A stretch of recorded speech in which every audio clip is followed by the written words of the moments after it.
Olá pessoal, estamos começando mais um vídeo aqui no canal Saúde Med, sejam muito bem-vindos. Para quem não me conhece, meu nome é Denifer Ferreira e hoje eu vou trazer o último vídeo falando sobre a disfunção erétil. Nesse vídeo falando sobre alguns outros tratamentos que não são tão comuns, mas que está à disposição ali dos pacientes com disfunção erétil, incluindo os procedimentos cirúrgicos, né? Também falo sobre o que é e como é realizado o manejo do priapismo, que é um dos problemas que podem ocorrer com o uso do tratamento, de alguns tratamentos ali para disfunção erétil. Para você não perder mais nenhum conteúdo do canal, se inscreva agora mesmo, ative o sininho de notificações, porque aqui toda semana temos vídeos novos para você ficar sempre muito bem informado.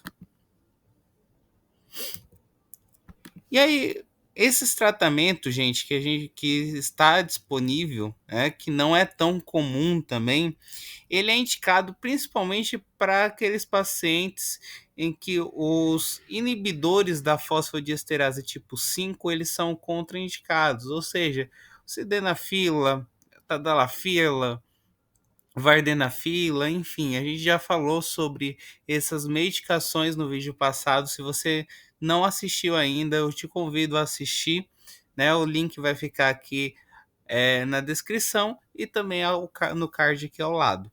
Tá? Existe opções disponíveis, como é o caso do dispositivo de vácuo, né? A bomba de vácuo, os supositórios transuretrais, a terapia por injeção intracavernosa e o tratamento cirúrgico. Então, falando primeiro sobre a bomba de vácuo, né? Bomba de vácuo, como ela funciona? Ela promove ali a ereção ao extrair o sangue venoso dos espaços corporais através da sucção a vácuo, né? Sendo ali então retidos com o dispositivo de constrição na base do pênis. Possíveis efeitos colaterais, quais são? Desconforto, pequenos pontos roxos na pele, dormência e interferência ali na ejaculação. A ereção obtida com a bomba de vácuo, gente, ela se baseia ali na retenção do sangue venoso, o que pode causar uma ereção que a gente chama de ereção fria. Né? Além disso, ela tem uma ereção menos rígida em comparação com as ereções naturais. Alguns homens também relatam dor ou dificuldade na utilização do dispositivo. Tá? O que é importante deixar ressaltado aqui, gente? Nenhum dispositivo de constrição ele deve permanecer ali no pênis por mais de 60 minutos. E qualquer sinal de dormência ou falta de circulação, ela deve ser realizada a remoção de forma imediata ali do dispositivo. Outra coisa que está disponível para a gente é o supositório uretral medicado para ereções, né? Conhecido como MUSE também. É um dispositivo ali transuretral, né? Geralmente de alprostadil, que apresenta diversas vantagens como aplicação local, efeitos sistêmicos mínimos e raridade de interação medicamentosa. Também pode ter outras medicações ali disponível, tá? Mas geralmente é o alprostadil. Porém, gente, esse tratamento secundário ele não conseguiu se popularizar devido às suas principais desvantagens. Quais são elas? Dor peniana moderada a grave, baixa taxa de resposta e eficácia inconsistente. Tá? Os efeitos colaterais mais comuns, quais foram? Primeiro, dor peniana, né? Chega até 32% dos pacientes reclamam disso, e dor ou queimação uretral, que isso pode ocorrer em até 12% dos pacientes. O uso de um dispositivo de constrição ajustável colocado ali na base do pênis após a administração desse supositório uretral, ele aumentou o sucesso das relações sexuais em 69% dos homens ali acompanhados. Tá? A dose inicial padrão dessa medicação é de 500 microgramas, administrado no consultório, tá? Dependendo da resposta do paciente, essa dose ela pode ser ajustada entre 250 microgramas e 1000 microgramas. É importante que a dose teste, gente, seja administrada ali no consultório, devido ali ao risco de sangramento uretral, reflexo vasovagal, hipotensão e priapismo. Tá? Existe um risco teórico ali de transferência de alprostadil da medicação durante a relação sexual vaginal após o uso desse tratamento, tá? Então, por isso, esse tratamento ele não deve ser usado com os pacientes que têm uma parceira grávida.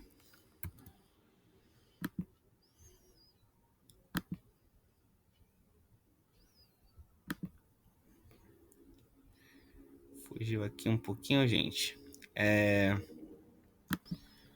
Então, falando um pouquinho sobre os medicamentos intracavernosos, né? Atualmente aqui no Brasil, nós temos à disposição um medicamento que é o Alprostadil, também conhecido comercialmente como Caverjet, tá? Devido ao risco de priapismo ou lesões causadas pela agulha, é fundamental que os homens eles recebam treinamento e sejam adequadamente educados ali pela equipe de saúde antes de iniciar o tratamento de injeção para disfunção erétil, tá? O objetivo é alcançar uma ereção suficiente para a relação sexual, mas que não dure mais do que 4 horas. Tá? Os efeitos colaterais da injeção intracavernosa podem incluir o priapismo e a fibrose, que pode causar ali desvio peniano, nódulos ou placas. Tá? O priapismo geralmente pode ser evitado ali com a titulação cuidadosa da dose.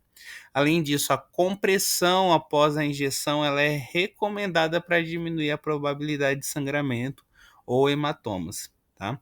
O alprostadil ele é eficaz em proporcionar ereções adequadas ali para a relação sexual em mais de 70% dos homens tratados, né, ali após ali a titulação correta da dose, e a dosagem ela varia de 5 a 40 microgramas, desculpa. Tá? O efeito colateral mais frequente desse medicamento são ereções dolorosas, né, que ocorre ali entre 17 e 34% dos homens.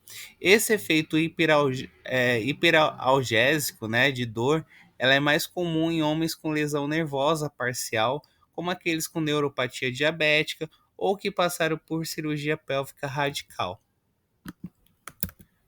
Falando sobre o tratamento cirúrgico ali da disfunção erétil, tá? A cirurgia ela é recomendada para o tratamento de disfunção erétil resistente ali ao tratamento medicamentoso, tá? Uma das primeiras abordagens cirúrgicas modernas para a disfunção erétil foi descrita por Wolten em 1902, que sugeriu a ligadura da veia dorsal do pênis como um método para restaurar as ereções.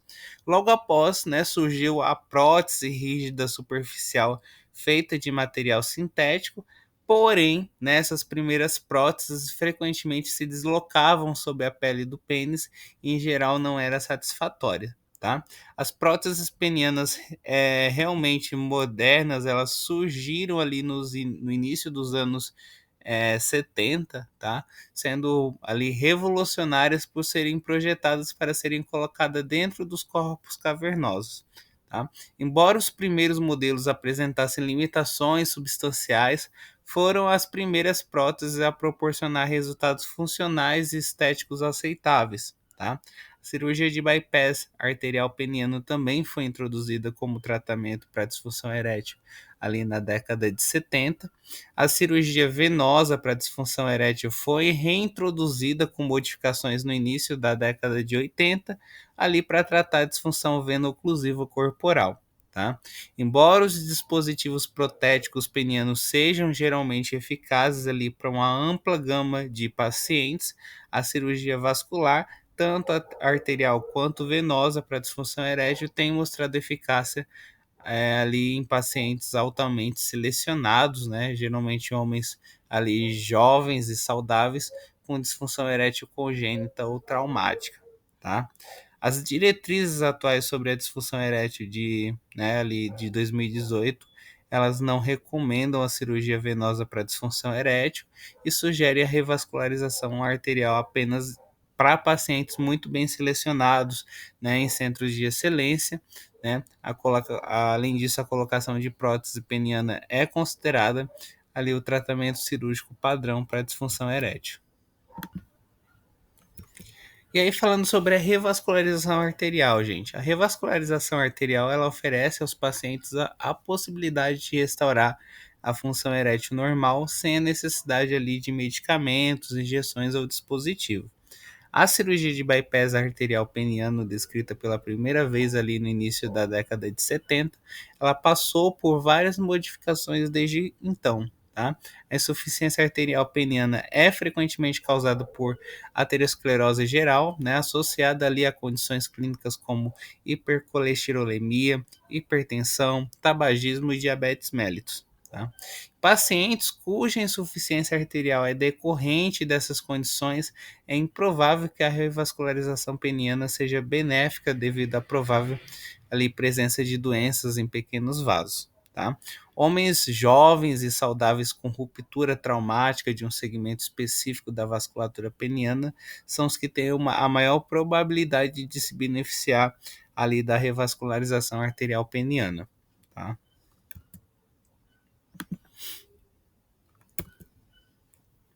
A insuficiência arterial peniana ela é diagnosticada através de um teste de injeção intracavernosa, seguido de autoestimulação, né, que é tanto audiovisual quanto manual. Tá?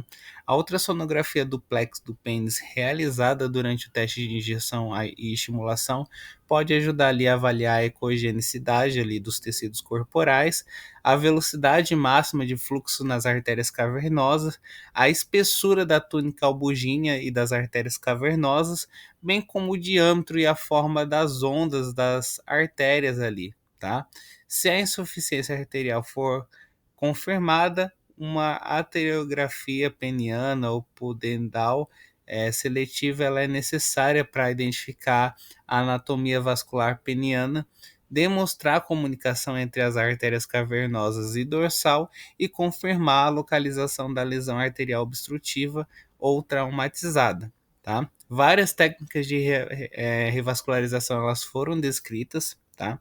A anastomose da artéria epigástrica com a artéria peniana dorsal, ali, ou com a veia dorsal profunda, é uma abordagem mais comum. Tá? Os resultados a longo prazo variam significativamente entre os pacientes, né? Então, a seleção cuidadosa e o aperfeiçoamento da técnica podem melhorar as taxas de sucesso. Tá? Homens jovens com insuficiência arterial secundária e trauma pélvico são ali os candidatos ideais para esse procedimento. Tá? O efeito colateral mais frequente da arterialização peniana é a hiperemia da glande, né, ocorrendo em até 13% dos pacientes submetidos à anastomose ali da artéria epigástrica profunda com a veia dorsal. Tá? Outras complicações potenciais incluem infecção, hematoma e trombose da anastomose. E aí, falando sobre a prótese, gente. Quando o tratamento com medicamentos ali para disfunção erétil ela não é eficaz ou satisfatória, a colocação ali de uma prótese peniana é a opção preferida para restaurar a rigidez peniana. Tá? A cirurgia de prótese peniana é irreversível, né? Porque ela altera permanentemente ali o tecido corporal, tornando as ereções fisiológicas impossíveis. Tá? As próteses contemporâneas inclui tanto bombas hidráulicas de 2 ou 3 peças e hastes semi-rígidas maleáveis ou maleáveis, né? A maioria das próteses maleáveis ela é feita de borracha de silicone ali com o núcleo metálico entrelaçado. Tá?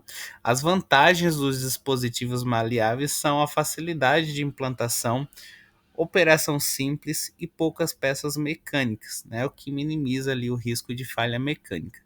Porém, a principal desvantagem dos dispositivos semirrígidos é que o pênis ele nunca fica totalmente rígido nem completamente flácido, né? Esses dispositivos podem ali dificultar a micção, são difíceis de ocultar e apresentam maior probabilidade de erosão do dispositivo, tá? As próteses maleável é mais comumente utilizado em ambientes com poucos recursos ou para pacientes que preferem um dispositivo de complexidade mínima. Tá?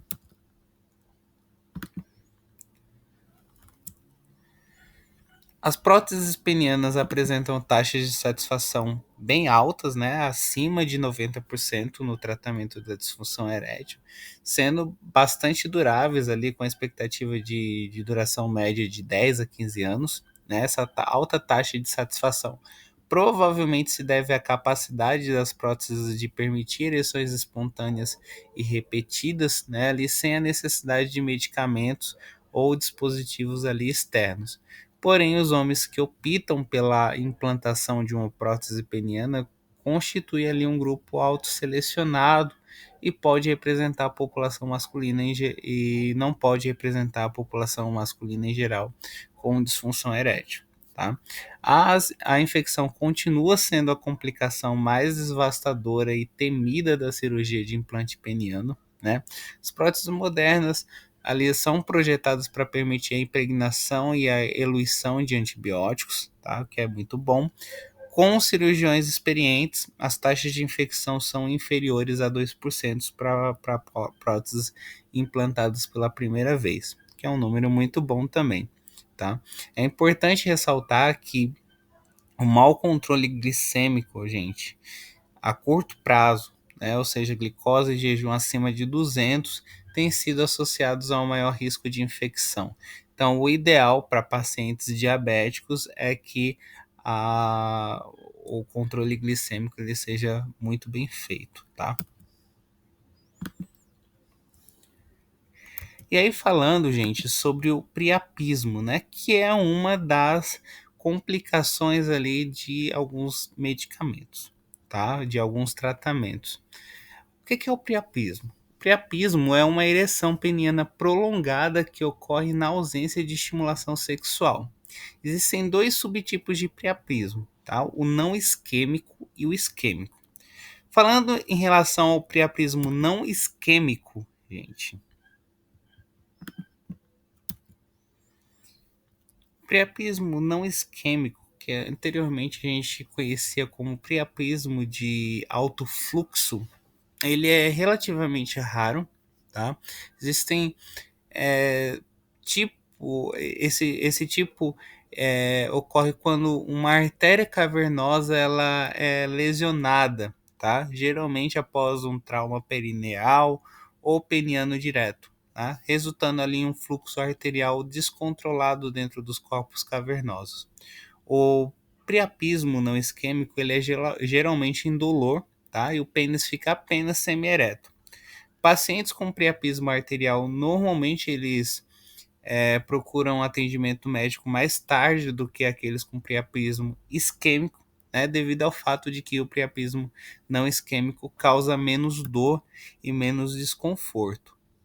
O priapismo não isquêmico ele não é considerado uma emergência médica, tá? Tem casos que o homem vive ali durante muitos anos com essa condição sem procurar absolutamente nenhuma ajuda, tá?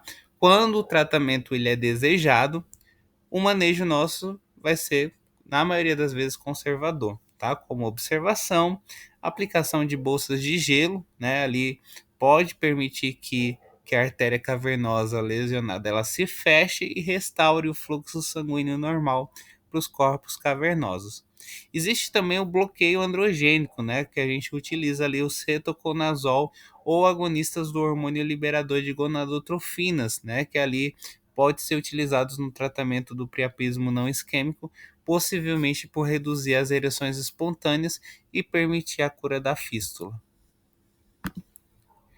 E aí, nos casos refratários, gente, a arteriografia super seletiva, ela permite ali a determinação exata do local da lesão e o tratamento ali por meio da embolização, tá? A exploração cirúrgica e a ligadura do trajeto da fístula também pode ser considerada, mas ser considerada apenas em cirurgiões já bem experientes, tá? É importante ressaltar que existe um risco de disfunção erétil associada ao tratamento agressivo do priapismo não isquêmico, tá? Principalmente ali com o uso de agentes embólicos permanentes.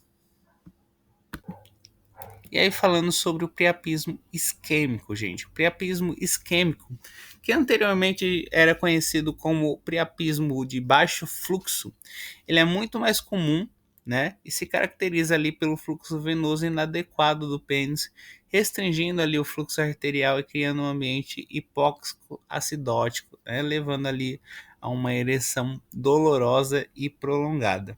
tá? O priapismo isquêmico ele pode ser visto como uma síndrome compartimental do pênis, tá? Esse tipo de priapismo ele se tornou uma entidade clínica bem reconhecida devido ao uso generalizado de agentes intracavernosos ali para ereções, tá? Além disso, está comumente associado a discrasias sanguíneas, como doença falciforme, talassemia, leucemia, além de malignidade pélvicas avançadas e medicamentos, como é o caso da trazodona. Tá? O priapismo isquêmico é uma condição clínica séria que pode causar fibrose peniana permanente e disfunção erétil. Tá? Quando tratados precocemente, ali dentro de 6 a 12 horas após o início, existe pouco risco de lesão permanente. Tá? A lesão tecidual ela começa a se manifestar após 12 horas de isquemia, né, caracterizada ali por edema intersticial. Após 24 horas ocorre destruição ali do endotélio sinusoidal e aderências. Então, homens com priapismo com duração superior a 36 horas raramente se recuperam ali a função erétil normal, tá? E por isso, homens que usam alprostadil, carvejete, deve ser instruído a procurar atendimento médico se apresentarem uma ereção que persista por mais de 3 a 4 horas. E como é feita a abordagem nessa situação? Tá? Normalmente a gente utiliza a aspiração de sangue dos corpos cavernosos com uma agulha de grande calibre, né? Esse é o procedimento de escolha para facilitar a detumescência do priapismo isquêmico, né? Que é importante ressaltar, não seja mediado por terapia de injeção intracavernosa, tá? Na maioria dos casos, a aspiração ela é seguida pela administração de um agente simpático mimético, né, onde geralmente a fenilefrina é o agente de escolha, tá? Administrado ali numa dose que varia de 100 a 250 microgramas por ml. Tá? O agente simpático mimético é injetado no corpo cavernoso através da mesma agulha em intervalos de 2 a 5 minutos até que o pênis não esteja mais rígido. Tá?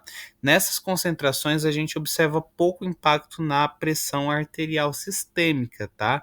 Isso na maioria dos homens, mas de toda forma a pressão arterial e a frequência cardíaca ela precisa ser monitorada. Tá? As diretrizes recentes sobre o priapismo elas sugerem que a aspiração ela não precisa ser realizada e o médico pode realizar diretamente já a injeção de felinefrina, tá? Nos casos de priapismo induzido por medicações, por injeções erectogênicas. Tá? É importante que o paciente, em caso de notar esse tipo de sintomas, ele precisa procurar imediatamente uma clínica ou pronto-socorro ali para o tratamento definitivo. Tá? A detumescência geralmente ocorre com a injeção inicial de fenilefrina, né? Primeiramente notada pelo retorno ali das pulsações arteriais do pênis.